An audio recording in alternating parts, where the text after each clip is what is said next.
गृहस्थ आश्रम के धर्म, पंचयज्ञ की महिमा, काशीवास की महत्ता तथा राजा दिवोदास को पृथ्वी के राज्य की प्राप्ति। स्कंद जी कहते हैं, यदि स्त्री शुभ लक्षणा हो तो गृहस्थ पुरुष सदा सुख भोगता है।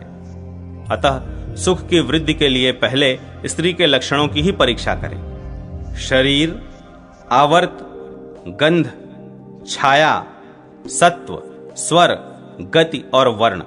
विद्वानों द्वारा स्त्री के लक्षणों की परीक्षा के लिए यह 8 प्रकार का आधार बताया गया है।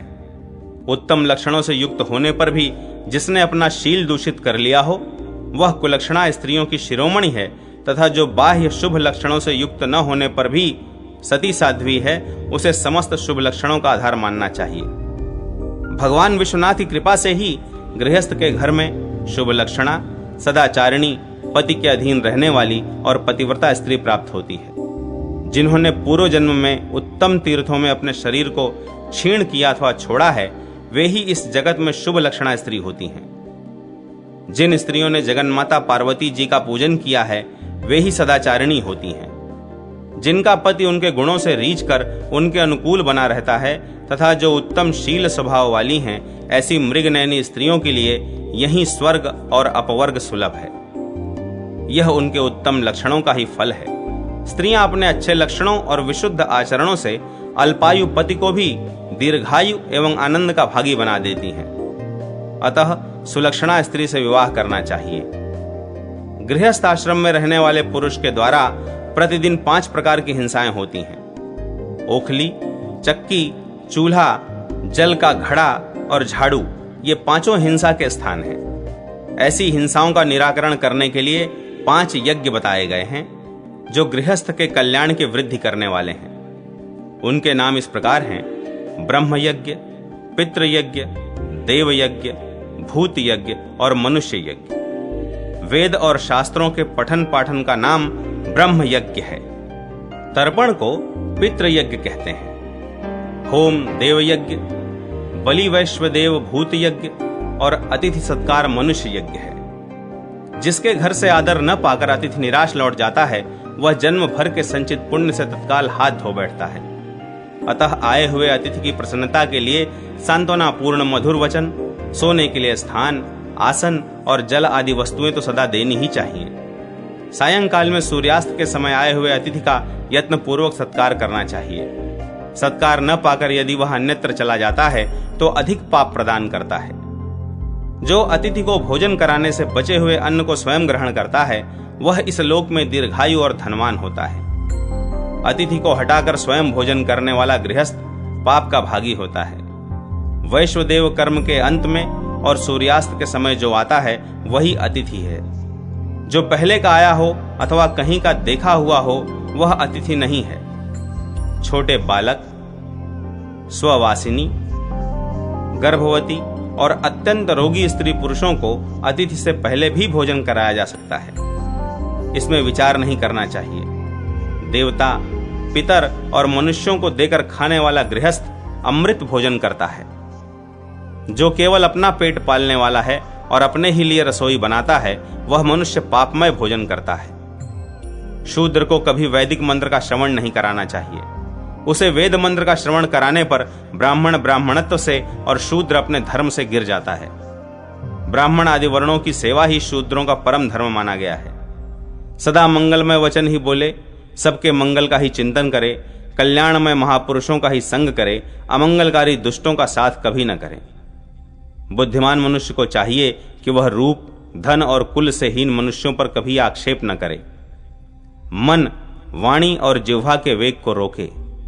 घूस, जुआ, दूतीपन और पीड़ित मनुष्य के धन को दूर से ही त्याग दे। इस प्रकार देवता, ऋषि और पितरों के ऋण से उऋण होकर घर का सारा कार्यभार पुत्र को सौंप दे और स्वयं घर पर तटस्थ होकर रहे। घर में रहकर भी ज्ञान का अभ्यास करे अथवा काशी की शरण ले, क्योंकि सम्यक ज्ञान से मुक्ति प्राप्त होती है अथवा विश्वनाथपुरी काशी में मुक्ति मिलती है। आज, कल, परसों अथवा 100 वर्ष बाद मृत्यु निश्चित है। शरीर शीघ्र जाने वाला है। अतः यदि वह काशी में मृत्यु को प्राप्त हो तो मनुष्य अमृत हो जाता है। सदाचारी पुरुष को ही सदा के लिए काशी सुलभ होती है।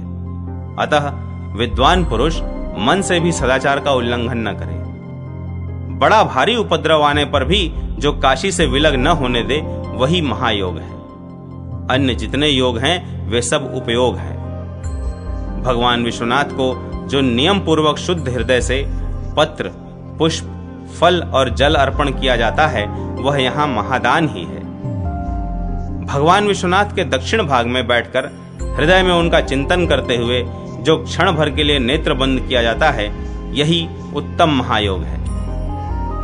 एक समय की बात है, प्रजापति ब्रह्मा जी ने राजर्षियों में श्रेष्ठ राजा रिपुंजय को प्रत्यक्ष दर्शन दिया।